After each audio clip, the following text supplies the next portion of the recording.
രോഹിത്തേട്ട, പ്രിയദർശിനി പദ്ധതി ഇന്നു മുതൽ യാഥാർത്ഥ്യമാവുകയാണ്. അപ്പോൾ കുറേയേറെ പേർ ഇതിൽ ഭയങ്കര ഹാപ്പിയാണ്. വളരെ നല്ലൊരു പദ്ധതി എന്നുള്ള നിലയിലാണ് ഇതിനെ വിലയിരുത്തുന്നത്. പക്ഷേ പ്രൈവറ്റ് ബസ് ഉടമകളും അതുപോലെ തന്നെ മെൻസ് അസോസിയേഷൻ പോലുള്ള സംഘടനകളും ഒക്കെ ഇതിനെതിരെ പ്രതിഷേധിക്കുന്നുണ്ട്. എങ്ങനെയാണ് ഇതിനെ നോക്കിക്കാണുന്നത്? മെൻസ് അസോസിയേഷനെയും ഈ പറയപ്പെടുന്ന പ്രൈവറ്റ് ബസ് ഓണേഴ്സ് അസോസിയേഷനെയൊക്കെ മാറ്റി നിർത്താം. പ്രൈവറ്റ് ബസ് ഓണേഴ്സ് അസോസിയേഷനെ സംബന്ധിച്ചുള്ള അവർക്ക് ആശങ്കകൾ ഉണ്ടാകും. എങ്കിൽ പോലും ഇന്ന് മുഖ്യമന്ത്രി ബഹുമാനായ വി ഡി സതീശൻ അവർക്ക് സമാശ്വാസമായി പല പദ്ധതികളുമായി രംഗത്ത് വരുമെന്ന് കൃത്യമായി അദ്ദേഹം അറിയിച്ചിട്ടുണ്ട്. ഏറ്റവും കൂടുതൽ സങ്കടമുള്ളത് ഇവിടെ CPIM-നും MV ഗോവിന്ദൻ മാഷിനെ പോലെയുള്ളവർക്കാണ് എന്ന് നമ്മൾ മനസ്സിലാക്കണം. പക്ഷേ ഈ ഇടതുപക്ഷ സഖാക്കന്മാരൊക്കെ ഈ പ്രിയദർശിനി പദ്ധതിയിലൂടെ വി ഡി സതീശൻ സർക്കാർ, ഈ പറയപ്പെടുന്ന 10 വർഷത്തിന് ശേഷം അധികാരത്തിലെത്തിയിരിക്കുന്ന UDF സർക്കാർ കേരളത്തിലെ മഹിളകളെ വഞ്ചിച്ചിരിക്കുന്നു എന്നാണ് പറയുന്നത്. നോക്കൂ, കോട്ടയത്ത് ഈ പറയപ്പെടുന്ന MV ഗോവിന്ദൻ മാഷിൻ്റെ സംഘടനയേക്കാൾ വലിയ സംഘടനയായ മഹിളാ മോർച്ച ഫാസ്റ്റ് പാസഞ്ചർ ബസ്സിൽ കയറി ടിക്കറ്റ് ആവശ്യപ്പെടുന്ന സാഹചര്യമുണ്ടായി. അവസാനം നാട്ടുകാർ തെറി വിളിച്ച് ബസ്സിൽ നിന്ന് ഇറക്കി വിടുന്ന സാഹചര്യമുണ്ടായി. രാജീവ് ചന്ദ്രശേഖർജി പരിപാടിയിൽ നിന്ന് വിട്ടുനിന്നു. ഇതൊന്നും അംഗീകരിച്ചു കൊടുക്കാൻ പറ്റില്ല എന്നാണ് പറയുന്നത്. പക്ഷേ മറ്റു ചിലർ, എന്നെ ഞെട്ടിപ്പിച്ചുകൊണ്ട് മറ്റു ചില ആളുകൾ, ഒരിക്കലും പ്രതീക്ഷിക്കാത്ത ചില ആളുകൾ ഇതിനെ സപ്പോർട്ട് ചെയ്തുകൊണ്ട് രംഗത്ത് വന്നിരിക്കുന്നു. അതിലേറ്റവും പ്രധാനപ്പെട്ടത് പഴയ ഗതാഗത വകുപ്പ് മന്ത്രി KB ഗണേഷ് കുമാറിൻ്റെ പ്രതികരണമാണ്. UDF-ന്റെ മാനിഫെസ്റ്റോയിൽ പറഞ്ഞിട്ടുള്ള വനിതാ സൗജന്യ യാത്ര നടപ്പിലാക്കിയത് നല്ല കാര്യമാണെന്നാണ് അദ്ദേഹം പറയുന്നത്. കൂട്ടത്തിൽ അദ്ദേഹം ഒരു നിർദ്ദേശം കൂടി വെച്ചിട്ടുണ്ട്. അതായത് പാവപ്പെട്ട ആൺകുട്ടികൾക്ക് കൂടി സൗജന്യ യാത്ര കൊടുക്കണമെന്ന്. പാലായിൽ തോറ്റ ജോസ്മോന് ശേഷം പത്തനാപുരത്ത് തോറ്റ ഗണേഷ് കുമാർ എന്ന നിർദ്ദേശവുമായി മുന്നോട്ട് വന്നിരിക്കുകയാണ്. അപ്പോൾ നല്ല നിർദ്ദേശമാണ്. പക്ഷേ ഈ പറയപ്പെടുന്ന മാന്യദേഹം 2-2.5 വർഷക്കാലം ഗതാഗത വകുപ്പ് മന്ത്രിയായിരുന്നല്ലോ. ആ സമയത്തിനെ പറ്റി ചിന്തിച്ചിരുന്നു. ഇനി അത് മാത്രമല്ല, എനിക്ക് തോന്നുന്നു ഇതിന് പിന്നിലൊക്കെ ഒരു ആക്ഷേപമുണ്ട്. നിങ്ങൾ ഇനി എത്ര കാലം ഇത് ചെയ്യുമെന്നൊന്ന് നടത്തി കാണിക്ക് എന്നുള്ളൊരു ആക്ഷേപം കൂടി ഇതിന് പിന്നിലുണ്ട്. ഗണേഷ് കുമാർ ഭയങ്കര ആത്മാർത്ഥമായിട്ടൊക്കെയാണ് ഇന്ന് സംസാരിക്കുന്നത്. അതിൻ്റെ കൂട്ടത്തിൽ അദ്ദേഹം പറയുന്നു, പാവപ്പെട്ട ഓട്ടോ തൊഴിലാളികളുടെ ഇന്ധന സെസ് ഒഴിവാക്കണം, പാവപ്പെട്ട ഓട്ടോ തൊഴിലാളികളുടെ ടാക്സ് കുറയ്ക്കണം ബഡ്ജറ്റിൽ എന്നൊക്കെ KB ഗണേഷ് കുമാർ ആവശ്യപ്പെടുന്നുണ്ട്. 2.5 വർഷക്കാലം കൊണ്ട് ഈ നാട്ടിലെ ഓട്ടോ ടാക്സി തൊഴിലാളികളുടെ പള്ളക്കടിച്ചൊരു മന്ത്രി, ഈ നാട്ടിലെ ഓട്ടോ ടാക്സി തൊഴിലാളികളെല്ലാം പരാജയപ്പെടണമെന്ന് ആഗ്രഹിച്ചൊരു ജനപ്രതിനിധിയായിരുന്നു KB ഗണേഷ് കുമാർ. അദ്ദേഹമൊക്കെ ഇന്ന് വന്നിരുന്ന് ഇങ്ങനെ പറയുന്നത് കാണുമ്പോൾ ഭയങ്കര സന്തോഷമുണ്ട്. അതിനേക്കാൾ എനിക്ക് ഇഷ്ടപ്പെട്ടത് രാവിലെ KSRTC ബസ് സ്റ്റാൻഡിലൂടെ നടന്നു പോവുകയായിരുന്നു CPI-യുടെ കരുത്തയായ നേതാവ്, നമ്മുടെ പഴയ മിൽമ മന്ത്രി, അതായത് ക്ഷീരവികസന വകുപ്പ് മന്ത്രി ചിഞ്ചു റാണി ചേച്ചിയോട്, ചടയമംഗലത്തിൻ്റെ മുൻ MLA-യോട് മാധ്യമങ്ങൾ ആരാഞ്ഞപ്പോൾ അവർ പറഞ്ഞത്, വളരെ മനോഹരമായൊരു പദ്ധതി, സ്ത്രീകൾക്ക് 100 രൂപ വരെ ഒരു ദിവസം ലാഭിക്കാൻ കഴിയുന്നൊരു പദ്ധതി, 2 കരങ്ങളും നീട്ടി ഞാൻ അതിനെ സ്വാഗതം ചെയ്യുന്നു എന്നാണ് ചിഞ്ചു റാണി പറഞ്ഞത്.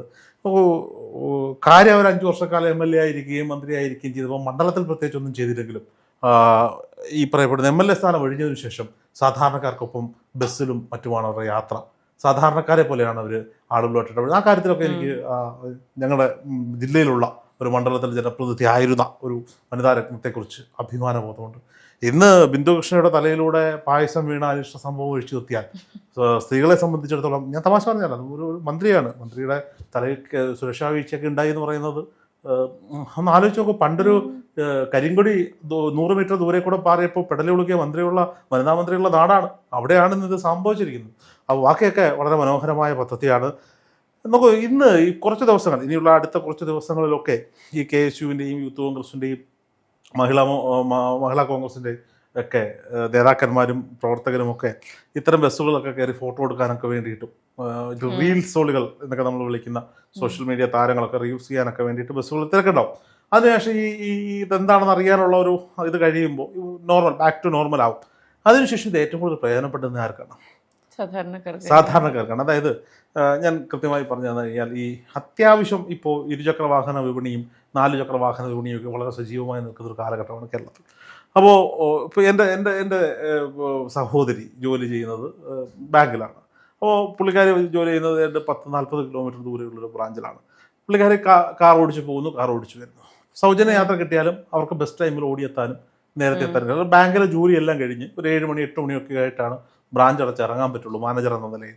അപ്പോൾ സ്വാഭാവികമായിട്ടും അതിനുശേഷം ബസ് കാത്ത് നിന്ന് വീട്ടിലെത്തുമ്പോൾ ഒരു സമയമാവും. അതുകൊണ്ട് അവർ കാറിനെ തന്നെയാണ് ആശ്രയിക്കുന്നത്. അപ്പം നേതാവ് ഈ ബാങ്കിന്റെ ഉദാഹരണം ഞാൻ പറഞ്ഞത്, ബാങ്കിൽ ജോലിയുള്ള ആളുകൾ 1,00,000-ൽ പരം രൂപ ശമ്പളം വാങ്ങുന്നു എന്നൊക്കെ പറഞ്ഞ് നേരത്തെ ആളുകളുടെ പ്രതികരണം വന്നിരുന്നു. അപ്പോൾ അത്തരക്കാരൊന്നും ഈ സേവനത്തിന് വേണ്ടി കാത്തു നിൽക്കില്ല. അവർ അവരുടെ കയ്യിൽ നിന്ന് പണം മുടക്കി തന്നെ ഇത്തരം യാത്രകളുമായി മുന്നോട്ട് പോകും. അല്ലാതെ ഒരു ടെക്സ്റ്റൈൽ ഷോപ്പിൽ ജോലി ചെയ്യുന്ന ഒരു സ്ത്രീ, ഒരു ടെക്സ്റ്റൈൽ ഷോപ്പിൽ ജോലിക്ക് നിന്നാൽ രാവിലെ മുതൽ രാവന്തിയോളം നിന്ന് പണിയെടുത്താൽ അവർക്ക് കിട്ടുന്ന ശമ്പളം 8,000 മുതൽ 15,000 രൂപയാണ് മാക്സിമം, അല്ലേ? അപ്പോൾ ഇതിൽ നിന്ന് മാസം 3,000 രൂപ വണ്ടിക്കൂലിക്ക് വേണ്ടി മാറ്റി വെക്കുന്നു. ഈ 3,000 രൂപ ലാഭമായി കിട്ടുമ്പോൾ അവർക്ക് അവരുടെ വരുമാനത്തിൽ 3,000 രൂപ കൂടി കൂടുകയാണ്. ഈ 3,000 രൂപ വെച്ചൊരു ചിട്ടിക്ക് ചേർന്ന് വന്നിരിക്കട്ടെ, KSF-ൽ ഒരു ചിട്ടിക്ക് ചേർന്നാൽ ഒരു 100 മാസം ചിട്ടി ഉണ്ടോയെന്ന് എനിക്കറിയില്ല, എങ്കിൽ പോലും ഒരു 100 മാസം ചിട്ടിക്ക് ചേർന്നാൽ 3 ലക്ഷം രൂപ അവർക്ക് ചിട്ടി തീരുന്ന സമയത്ത് സേവ് ചെയ്യാൻ പറ്റും. ഞാൻ പറഞ്ഞ ഒരു സിമ്പിൾ കണക്ക് ഞാൻ പറയാണ്. മേഘ ഒരു ജേർണലിസ്റ്റായി വർക്ക് ചെയ്യുന്ന ആളാണ്.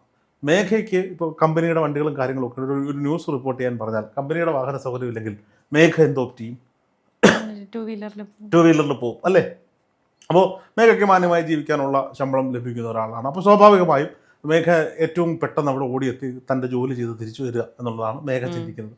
മേഘ ഇപ്പോൾ തിരുവനന്തപുരം സ്വന്തം നാട്ടിലേക്ക് എറണാകുളത്ത് നിന്ന് പോകണമെങ്കിൽ മേഘ ട്രെയിനോ അല്ലെങ്കിൽ സൂപ്പർ ഫാസ്റ്റ് ബസ്സുകളോ ഒക്കെ ആയിട്ട് ഉപയോഗിക്കാം. ഇപ്പോൾ ഇത് ഏറ്റവും കൂടുതൽ ഉപകരിക്കപ്പെടാൻ പോകുന്നത് ചെറിയ ചെറിയ ഫാക്ടറികളിൽ ജോലി ചെയ്യുന്നവർ, ടെക്സ്റ്റൈൽ ഷോപ്പുകളിൽ ജോലി ചെയ്യുന്നവർ, വീട്ടുജോലി ചെയ്യുന്നവർ, വിദ്യാർത്ഥിനികൾ, മാർക്കറ്റിലേക്ക് സാധനങ്ങളൊക്കെ വിൽക്കാൻ പോകുന്ന ആളിങ്ങനെ. ഇതിലെനിക്ക് ഏറ്റവും വളരെ ഇൻട്രസ്റ്റിംഗ് ആയിട്ടുള്ളൊരു പോയിന്റ് ഞാൻ കേട്ടത്, പ്രിയദർശിനി ബസ്സിൽ ഒരാൾ കയറുകയാണ്. അപ്പോൾ മേഘ പോയിട്ട് പ്രിയദർശിനി ബസ് മറ്റേ ശോഭാ വിശ്വനാഥ് എന്ന് പറയുന്ന സംരംഭകയുടെ പറഞ്ഞതായിട്ടൊരു സ്റ്റേറ്റ്മെൻറ്റ് നമ്മൾ കണ്ടു, എനിക്ക് സൗജന്യ യാത്ര ആവശ്യമില്ല. ഓക്കെ, നിങ്ങൾ ഫാസ്റ്റോ സൂപ്പർ ഫാസ്റ്റോ സിറ്റി ഫാസ്റ്റോ കയറിക്കോ. അപ്പോൾ മേഘ ഒരു പ്രിയദർശിനി ബസ്സിൽ കയറിയിട്ട് എനിക്ക് സൗജന്യം വേണ്ട, ഇതാ പൈസ, എനിക്ക് ടിക്കറ്റ് തരൂ എന്ന് പറഞ്ഞാൽ എന്താ സംഭവിക്കുക? ടിക്കറ്റ് കിട്ടില്ല. താങ്കൾക്ക് 0 രൂപീസിന്റെ ടിക്കറ്റേ കിട്ടും. അതായത് ആ ബസ്സിൽ താങ്കൾക്ക് നിർബന്ധിച്ച് പണം കൊടുത്താൽ പോലും സർക്കാർ ആ പണം വാങ്ങുന്നില്ല എന്നതാണ്. ഇന്ന് നമ്മൾ നേതാക്കന്മാരുടെ പ്രതികരണത്തെ പറ്റി പറയുമ്പോൾ നല്ലത് പറഞ്ഞ നേതാക്കന്മാരുടെ കൂട്ടത്തിൽ ഒരാൾ കൂടിയുണ്ട്, BJP നേതാവ് സുരേഷ് ഗോപി പറഞ്ഞത് പ്രിയദർശിനി പദ്ധതി വളരെ മനോഹരമായ പദ്ധതിയാണ്, സ്ത്രീകൾക്ക് സൗജന്യ യാത്ര കൊടുക്കുന്ന പദ്ധതി വളരെ മനോഹരമായ പദ്ധതിയാണ്, അനർഹരായ ആളുകൾ സ്വയമേ ഇതിൽ നിന്ന് മാറി യാത്ര ചെയ്താൽ കൂടുതൽ പ്രയോജനപ്പെടും. കൃത്യമായ സ്റ്റേറ്റ്മെന്റ് അദ്ദേഹം എന്ന് പറഞ്ഞിട്ടുണ്ട്. അപ്പോൾ രാഷ്ട്രീയ പ്രേരിതമല്ലാതെ സ്വാഭാവികമായും ഒരു സർക്കാർ അധികാരത്തിലെത്തി 1 മാസത്തിനകം അവരുടെ ഏറ്റവും വലിയ പ്രചരണായുധമായിരുന്ന അവരുടെ വാഗ്ദാനത്തിന്റെ നടപ്പിലാക്കുകയാണ്. ഘട്ടം ഘട്ടമായി മറ്റു ബസ്സുകളിലേക്ക് വ്യാപിപ്പിക്കാൻ പറ്റുമെങ്കിൽ വ്യാപിപ്പിക്കും എന്ന് പറയുന്നൊരു സർക്കാർ, അല്ലേ? ആ സർക്കാരിനെതിരെ മഹിളാ മോർച്ച പോലെയുള്ള സംവിധാനങ്ങൾ സമരത്തിനിറങ്ങുന്നത് ഭയങ്കര പരിഹാസാജനകമാണെന്നുള്ളതാണ് ഞാൻ പറയുന്നത്. പണ്ടിവിടെ കമ്പ്യൂട്ടർ വന്നപ്പോഴും ട്രാക്ടർ വന്നപ്പോഴും ഒക്കെ ഇതിനൊക്കെതിരെ സമരം ചെയ്ത CPM ഉണ്ടല്ലോ, ആ അവസ്ഥയിലേക്ക് ഈ മഹിളാ മോർച്ച BJP കൊണ്ടുപോകുന്ന സാഹചര്യമുണ്ട്. BJPയുടെ സമുന്നതരായ നേതാക്കൾ ഇവരെ പറഞ്ഞ് മനസ്സിലാക്കണം. നോക്കൂ, കേരളത്തിലെ സ്ത്രീകളെല്ലാം ആഘോഷ മൂഡിലാണുള്ളത്, അല്ലേ? സ്ത്രീകളും പുരുഷന്മാരും ഇപ്പോൾ പൊതുജനങ്ങളോട് ചോദിക്കുമ്പോൾ പുരുഷന്മാരടക്കം പറയുന്നത് അങ്ങനെയാണ്, അതിനെന്താ അർഹതയുള്ളതാണ്. ഇന്ന് പലയിടങ്ങളിലും ഓർഡിനറി ബസ് സ്ത്രീകൾ കയറി പോകുമ്പോൾ ദൂരെ നിന്ന് യാത്ര കൊടുക്കുന്നത് ഭർത്താക്കന്മാരെയും സഹോദരങ്ങളെയും ഒക്കെ കാണാൻ സാധിക്കുന്നുണ്ട്. അവർക്ക് യാത്ര ഇന്ന് കൊടുക്കുന്ന സുരേഷ് ചോദ്യം ചോദിച്ചിട്ടുണ്ട്, ഇതിൽ പരിപാടിയിൽ നിന്ന് വിട്ടു നിൽക്കുന്ന, പരിപാടി കൊള്ളില്ലെന്ന് പറയുന്ന, പരിപാടിയുമായി സഹകരിക്കാത്ത CPM നേതാക്കന്മാരുടെ വീട്ടിലെ ഭാര്യമാർ ഈ സൗജന്യ സേവനം പറ്റില്ല എന്ന് പറയുമോ എന്ന് ഉറപ്പ് പറയാൻ പറ്റും? ഇല്ല. ഒരു പക്ഷേ പറഞ്ഞ സ്ത്രീപക്ഷം എവിടെ പോയി? ഇവർക്ക് അവരുടെ അല്ല, ഞാൻ പറഞ്ഞതല്ല, ഇവരെ സംബന്ധിച്ചിടത്തോളം ഇവർ വിചാരിച്ചത് ഈ പദ്ധതികളൊന്നും UDF സർക്കാർ അധികാരത്തിലെത്തിയത് നടപ്പിലാക്കാൻ പോകുന്നില്ല എന്നുള്ളതാണ്. ഇത് ഏറ്റവും വലിയ അതും കുടിഞ്ഞു കൊത്തുവാള എടുത്ത് നിൽക്കുന്ന KSRTC-യിൽ തന്നെ അവരുടെ ആദ്യ വാഗ്ദാനം നടപ്പിലാക്കുമ്പോൾ അത് ഇരു കൈയും നീട്ടി കേരള സമൂഹം ഏറ്റെടുക്കുകയാണ്. അത് സ്ത്രീകൾ മാത്രമല്ല, ആണുങ്ങളും പെണ്ണുങ്ങളും ഏറ്റെടുക്കുകയാണ്.